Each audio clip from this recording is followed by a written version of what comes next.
President Bill Clinton raised some eyebrows, thank you, yesterday when he said that the Affordable Care Act is, quote, the craziest thing in the world.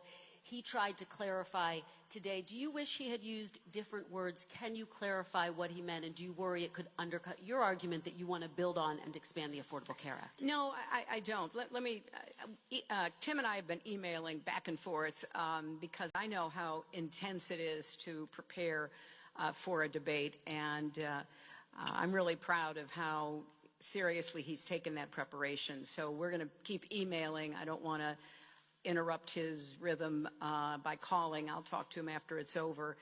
He sent me a great assessment of my performance in the first debate, which I found right on the mark and very helpful. Now, with respect to the Affordable Care Act, I've been saying we've got to fix what's broken and keep what works. And that's exactly what we're going to do. I am committed to making sure that people retain coverage that they can afford, and that is going to require taking on premium cost and deductible cost and prescription drug cost. And, you know, it is challenging to try to make sure that this important step toward providing insurance for every American is fixed and not repealed, which is the Republican position. So it's a little challenging when you've got somebody like Donald Trump talking about doing away with the Affordable Care Act, turning our health insurance system back over to insurance companies, which would not just, and I want to stress this because I'm not sure every one of your readers or viewers really understands.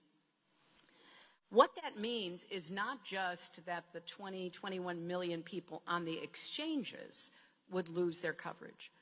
If you repeal the Affordable Care Act, that means every American who is insured through your employer will all of a sudden go back to the days when insurance companies could deny you health care because of pre-existing conditions, where you would have lifetime limits, where young people would not be able to afford coverage, whereas now they can stay on their parents' policies until the age of 26. All that and more is part of the Affordable Care Act. So this is a really big deal because it affects about 195 to 200 million Americans. And so people need to really pay attention when Trump says he's going to get rid of it and turn it back to the insurance companies.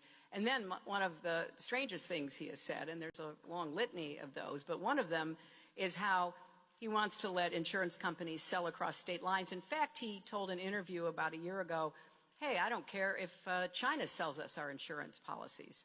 I mean, imagine getting approval for your drug by calling Beijing. I mean, there's just so much that he doesn't either understand or care about. So yeah, we're gonna tackle it. We're going to fix it, and it won't be easy, but it's a heck of a lot better than starting from scratch, which is what unfortunately the Republicans want us to do.